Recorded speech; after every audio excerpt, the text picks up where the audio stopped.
News में हूं मोहित वर्मा। बात कर लेते हैं कांग्रेस और वाम दल की। कांग्रेस अध्यक्ष सोनिया गांधी ने पश्चिम बंगाल में आगामी विधानसभा चुनाव के लिए कांग्रेस पार्टी को वामपंथी मोर्चे से गठबंधन करने की मंजूरी दे दी है। अब वहां 2021 में होने वाले विधानसभा चुनावों में कांग्रेस व वामपंथी दल मिलकर चुनाव लड़ेंगे। हालांकि 2016 का विधानसभा चुनाव भी कांग्रेस ने वाम मोर्चे के साथ मिलकर लड़ा था, मगर उसके बाद इनका गठबंधन टूट गया था। 2019 के लोकसभा चुनाव में इन्होंने अलग अलग चुनाव लड़ा था। कांग्रेस ने 2011 के विधानसभा चुनाव में वाम मोर्चा के खिलाफ तृणमूल कांग्रेस की नेता ममता बनर्जी से गठबंधन कर चुनाव लड़ा था, जिसमें उन्होंने वाम मोर्चे को करारी शिकस्त दी थी और ममता बनर्जी के नेतृत्व वाली सरकार में कांग्रेस पार्टी शामिल हुई थी। मगर बाद में कांग्रेस के ममता बनर्जी से संबंधों में कड़वाहट उत्पन्न हो जाने के कारण उनका गठबंधन टूट गया था और कांग्रेस ममता मंत्रिमंडल से अलग हो गई थी। 2016 के विधानसभा चुनावों में कांग्रेस व वाम दलों ने मिलकर चुनाव लड़ा था। उसके बावजूद ममता बनर्जी की तृणमूल कांग्रेस पार्टी ने 2094 सीटों में से 211 सीटें जीतकर लगातार दूसरी बार सरकार बनाई थी। तृणमूल कांग्रेस को 2,45,64,523 यानी 44.91% वोट मिले थे। भाजपा ने 291 सीटों पर चुनाव लड़कर मात्र 3 सीटें जीती थी। उसे 55,55,134 यानी 10.लगभग वोट मिले थे। माकपा ने 148 सीटों पर चुनाव लड़कर 26 सीटें जीती थी। पार्टी को 1,08,02,058 यानी 19% वोट मिले थे। कांग्रेस ने 92 सीटों पर चुनाव लड़कर 44 सीटें जीती थी। कांग्रेस को 67,09,038 वोट मिले, जो 12% थे। ऑल इंडिया फॉरवर्ड ब्लॉक ने 25 सीटों पर चुनाव लड़कर 2 सीटें जीती थी। उसे 15,43,764 यानी 2.82% वोट मिले थे।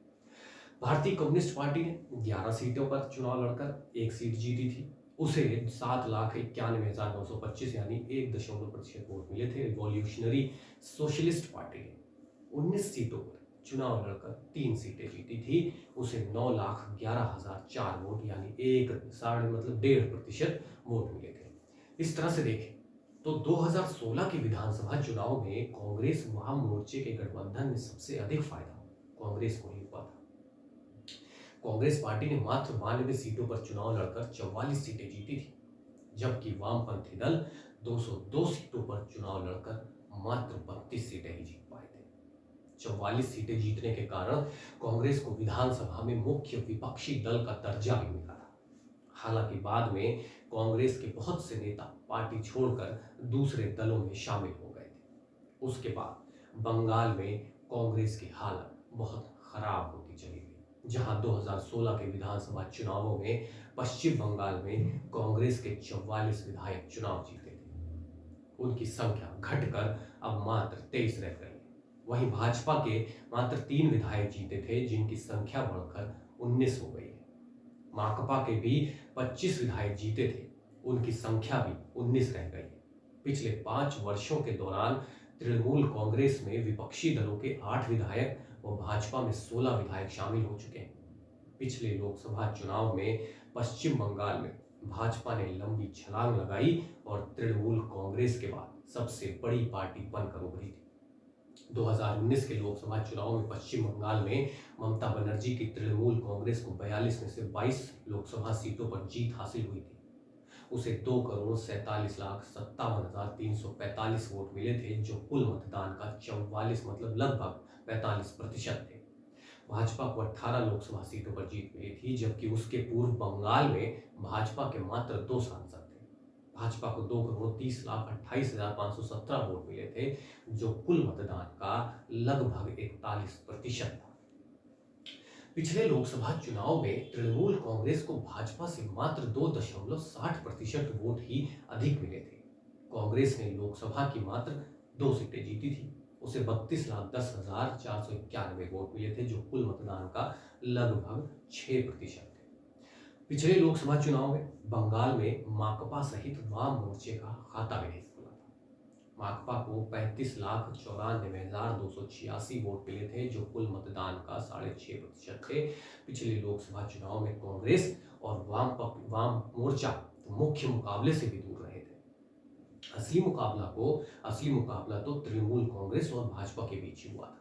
पश्चिम बंगाल में पिछले 10 वर्षों से तृणमूल नेता ममता बनर्जी एक छत्र राज कर रही। उससे पूर्व पश्चिम बंगाल में 34 वर्षों तक वाम मोर्चा और 25 वर्षों तक कांग्रेस ने शासन किया था, मगर अब स्थितियां एकदम से पलट गई। वर्तमान में वहां मुख्य मुकाबला तृणमूल कांग्रेस और भाजपा में होना तय माना जा रहा है। वर्तमान समय में तो कांग्रेस और वाम मोर्चा मुख्य मुकाबले में कहीं नजर नहीं आ रहे। भाजपा नेताओं ने तो पश्चिम बंगाल में विधानसभा की 200 सीटें जीतने का आह्वान भी कर दिया है।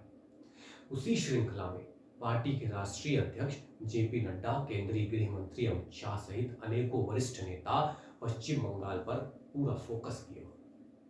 अमित शाह ने तो विधानसभा चुनाव तक हर माह पश्चिम बंगाल का दौरा करने की बात भी कह डाली। भारतीय जनता पार्टी ने वहां 1 दर्जन केंद्रीय मंत्रियों को विभिन्न क्षेत्रों की जिम्मेदारी भी दे दी है। भाजपा के वरिष्ठ नेताओं द्वारा लगातार दौरा करने से वहां के कार्यकर्ताओं का मनोबल काफी बढ़ रहा है। हाल ही में अमित शाह की मेदिनीपुर रैली में ममता सरकार में वरिष्ठ मंत्री रहे शुभेंदु अधिकारी सहित विभिन्न दलों के 10 विधायकों ने भाजपा की सदस्यता ग्रहण की थी, जिससे तृणमूल कांग्रेस को भी काफी परेशानी हो रही है। भाजपा के आक्रामक चुनाव अभियान को देखकर पश्चिम बंगाल में कांग्रेसी इकाई के नेताओं ने भी राहुल गांधी और प्रियंका गांधी से मांग की है कि वो भी पश्चिम बंगाल का दौरा कर वहां के कार्यकर्ताओं का मनोबल बढ़ाएं।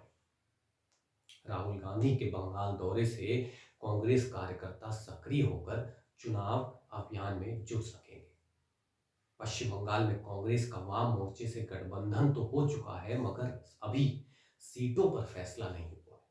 2016 के विधानसभा चुनाव में वाम मोर्चे ने कांग्रेस को मात्र 92 सीटें ही दी थी, जिसमें कांग्रेस का चुनाव परिणाम वाम मोर्चे से बहुत अच्छा रहा था। लोकसभा में भी चुनाव में भी वाम मोर्चा को जहां एक भी सीट नहीं मिली थी, वहीं कांग्रेस 2 सीटें जीतने में सफल रही थी।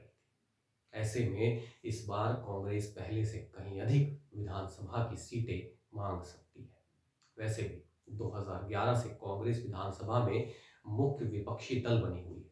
पश्चिम बंगाल में कांग्रेस वाम दलों का गठबंधन तृणमूल कांग्रेस भाजपा के खिलाफ तीसरा मोर्चा बनकर कितनी टक्कर दे पाएगा, ये तो चुनाव के बाद ही पता चलेगा। लेकिन फिलहाल 2011 के विधानसभा चुनाव में शून्य पर आउट होने वाली भारतीय जनता पार्टी वहां सरकार बनाने की तैयारी कर रही है।